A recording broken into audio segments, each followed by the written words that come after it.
अस्सलाम वालेकुम, मैं हूं फरहान शेख। आप देख रहे हैं मेरा फेसबुक और यूट्यूब चैनल। उम्मीद करता हूं सब खैर आफियत से होंगे। मेरी दुआ है कि अल्लाह आपको हमेशा खुश रखे, अपनी हिफाजत में रखे। 9 मार्च को पाकिस्तानी हदूद में भारत की जानब से एक मिसाइल दागा गया। पहले तो इस मिसाइल के बारे में यही कहा जा रहा था कि जो खबरों में आ रहा था कि एक तरबियती त्यारा मियाँ चन्नू के अंदर गिर कर तबाह हो गया है। लेकिन जब इस तरबेती त्यारे के करीब जाकर इसकी मॉनिटरिंग की गई, इसकी तहकीकात की गई, तो ये बिल्कुल उससे उल्ट साबित हुआ। मतलब ये कोई तरबेती त्यारा नहीं था। और जब उसकी वहाँ की जो फोर्सेस ने उसको अपने तहवील में ले लिया तो पता लगा ये भारत की जानब से एक मिसाइल दागा गया है। और ये मिसाइल कोई आम मिसाइल नहीं है, भारत का सबसे इंपॉर्टेंट मिसाइल था जो पाकिस्तान की हदूद के अंदर दाखिल हुआ। ये पाकिस्तान की हदूद के अंदर कितने किलोमीटर तक पाकिस्तान की हदूद के अंदर आया और इसका असल में हदफ क्या था, मकसद क्या था। और DGISPR बाबर इफ्तिखार की आज की प्रेस कॉन्फ्रेंस में जो लबो लहजा था वो बहुत सख्त था इस वाक़े को लेकर। उन्होंने भारत को बाकायदा तौर पर ये एक पैगाम दिया है कि अगर भारत ने इसके बारे में जवाब ना दिया और मोदी सरकार ने इस बारे में जवाब ना दिया तो इसको बाकायदा तौर के ऊपर इसका बदला लिया जाएगा। वही वाकया याद ला दिया भारत को कि 27 फरवरी को जिस तरीके से पाकिस्तान ने आपका MiG-28 त्यारा पाकिस्तान की हदूद के अंदर दाखिल करवाया और उसको मार गिराया और आपके अभिनंदन को गिरफ्तार कर लिया। इसी तरीके का अगर आपने इसको वाकई ना काम किया तो हम कोई इश्तियाल अंगेज़ी नहीं चाहते, और अगर आपने इसका बाकायदा जवाब ना दिया तो हम आपको इसका रिटेलिएट बिल्कुल ज़रूर करेंगे। भारत जो कि हमेशा से ओछे हथकंडे करता हुआ इस्तेमाल नज़र आया है, अब रूस और यूक्रेन की जंग में जिस तरीके से पाकिस्तान का स्टांस रूस के साथ है, सदर पुतिन के साथ है, और पाकिस्तान ने जिस तरीके से अपने मुल्क के फ़ायदे के लिए पुतिन का साथ दिया, उनकी हाँ में हाँ मिलाया, भारत को ये किसी आंख नहीं बाता। और भारत हमेशा से पाकिस्तान के को तनहा करने के लिए कोशिश करता रहा है। और रूस का वज़ीर-ए-आज़म पाकिस्तान इमरान खान का दौरा रूस भारत को तब से चुभ रहा है क्योंकि भारत हमेशा से पाकिस्तान को रूस से अलग करने की कोशिश करता रहा है, क्योंकि रूस के साथ पाकिस्तान के जो माजी के ताल्लुकात है वो कुछ अच्छे नहीं थे। लेकिन अब जो मामला चल रहे हैं रूस और रशिया को लेकर, रूस और यूक्रेन को लेकर जो जंग की कैफियत चल रही है, भारत के इसके अंदर भी अगर मगर का शिकार है और उसके अमेरिका के साथ भी जो ताल्लुकात ख़राब होते हुए नज़र आ रहे हैं, उसको शायद उस चीज़ का भी गुस्सा है। वो पाकिस्तान के साथ इस तरह का कोई एक ड्रामा क्रिएट करना चाहता है ताकि सबकी तवज्जो इस तरफ हो जाए और भारत और पाकिस्तान को एंगेज रखे इस मामले के अंदर।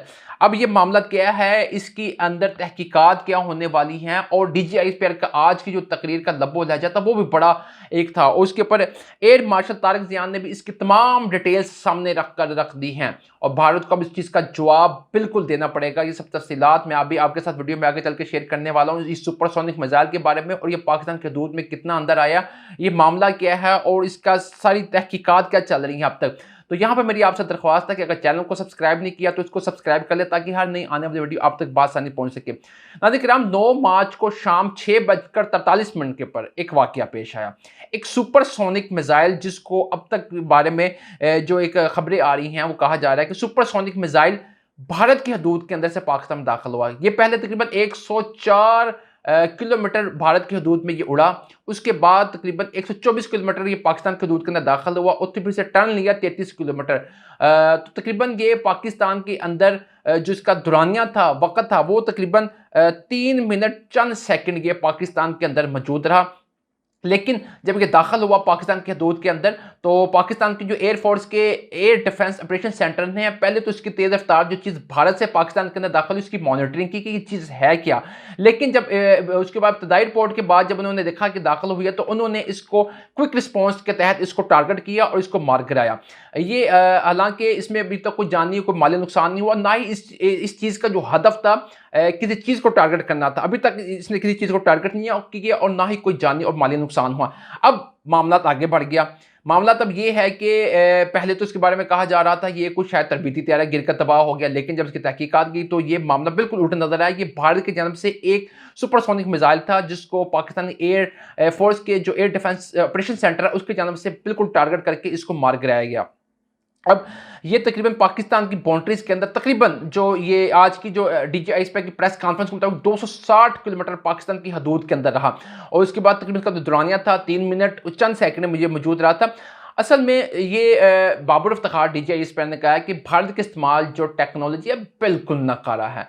ये नकारा टेक्नोलॉजी की होने की वजह से ये बिल्कुल अच्छी नहीं है। भारत को अपनी टेक्नोलॉजी को बेहतर करने की ज़रूरत है।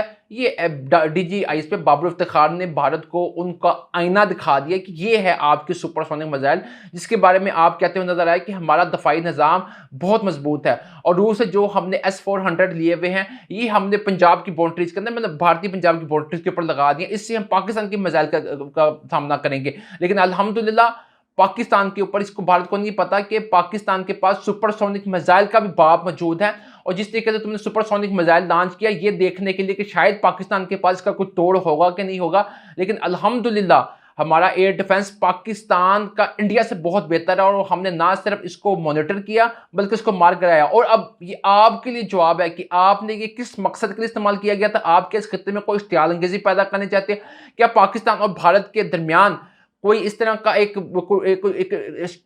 सर्जिकल ऑपरेशन करके, कोई स्ट्राइक करके, कोई इस तरह की मामला जो जाना चाहते हो, तो ये खाम ख्याली होगी। पाकिस्तान अभी कोई इश्तियाल अंगेजी नहीं कर रहा। और क्योंकि DGIS पे बाबर इफ्तिखार के नाम से बाकायदा तौर पर कहा गया कि हम इस पर कोई इश्तियाल अंगेजी नहीं करी। अगर आपने इसका जवाब ना दिया, क्योंकि अब मरासला उन्होंने उनके हाथ में थमा दिया, इसका जवाब दिया जाए आपने ऐसा क्यों किया, इसका मकसद क्या था। अगर आपने कोई नया अपना कोई रॉकेट का तजर्बा करना था तो बाकायदा तौर पर एक असूल होता है कि बताया जाता है पहले कि हम किसी भी नए मिसाइल का तजर्बा करने जा रहे हैं, और ताकि दोनों मुल्कों को पता लग जाए कि ये कोई उनका एक न्यू मिसाइल का एक तजर्बा करने जा रहे हैं, इससे कोई खतरा नहीं है। लेकिन अगर आपने बताए बगैर ऐसा किया तो इसको हमला तस्वर किया जाएगा, और हमला के नतीजे के तौर के ऊपर अगर मामला आगे बढ़ते हैं तो उसका जिम्मेदार सिर्फ और सिर्फ भारत होगा, क्योंकि पाकिस्तान पहल नहीं करेगा। लेकिन पाकिस्तान अपने ऊपर कोई भी इस तरह के हमले को बर्दाश्त नहीं करेगा। तो इसके बाद जो एयर मार्शल, क्योंकि DGIS पे बाबर इफ्तिखार के साथ एयर मार्शल तारिक ज़िया साहब भी मौजूद थे, उन्होंने बाकायदा तौर पर बताया कि ये एक सुपरसोनिक मिसाइल है। और ये उस वक्त जब ये पाकिस्तान के ऊपर जब इसकी बाउंड्री का दाखिला तो एक गैर मसला था, और ये ज़मीन से ज़मीन तक मार करने वाला ये मतलब सुपरसोनिक मिसाइल है।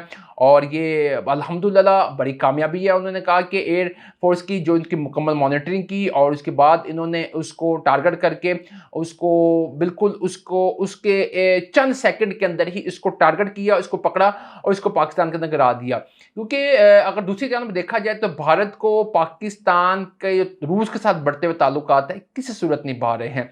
क्योंकि रूस के साथ पाकिस्तान वज़ीर-ए-आज़म पाकिस्तान इमरान खान का दौरा रूस मोदी को अब तक चुभ रहा है। पूरे भारतीय मीडिया चीख चीख कर उस पर रो रहा है। और जिस तरीके से पाकिस्तान ने उनके साथ गैस का मुआहदा किया है, ये भी भारत को चुभ रहा है। अमेरिका के भारत के साथ जो ताल्लुकात ख़राब जा रहे हैं, भारत बिल्कुल अपनी नाकस पॉलिसी की वजह से, अपनी इंतहा पसंद कारकर्दगी कहूँगा मैं उसको, उसकी वजह से जिस तरीके से उसके हालात चल रहे हैं, तो रूस और अमेरिका के साथ उसके दूरी पैदा हो रही है। चीन तो वैसे उसका दुश्मन है, लेकिन पाकिस्तान के जिस तरीके से चीन रूस के साथ ब्लॉक जो बन रहा है, उस तरफ से UAE सऊदी अरब ने अमेरिका के साथ वो तेल की कीमतों को कंट्रोल करने के वाले से इनकार किया। अब ये भी इस तरफ खत्ते में दाखिल हो गया, ईरान भी खत्ते में दाखिल हो गया। तो भारत के लिए एक बड़ी परेशानी बन चुकी है कि ये सब अगर एक साथ साथ मिल जाएंगे तो उसके लिए बिल्कुल मुश्किल पैदा हो जाएगी। तो अब भारत को बाबर इफ्तिखार DGIS पे के जाने से कहा गया कि इसका जवाब दिया, अगर जवाब नहीं दिया जाएगा तो फिर जंग के लिए भी तैयार रहें। क्योंकि इस तरह के मामले के अंदर जंग हम चाहते तो नहीं है, लेकिन इस तरह की जो इश्तियाल अंगेजी हैं, इससे किसी मुल्क की जो खुद मुख्तारी है उस पर आंच नहीं आने दी जाएगी।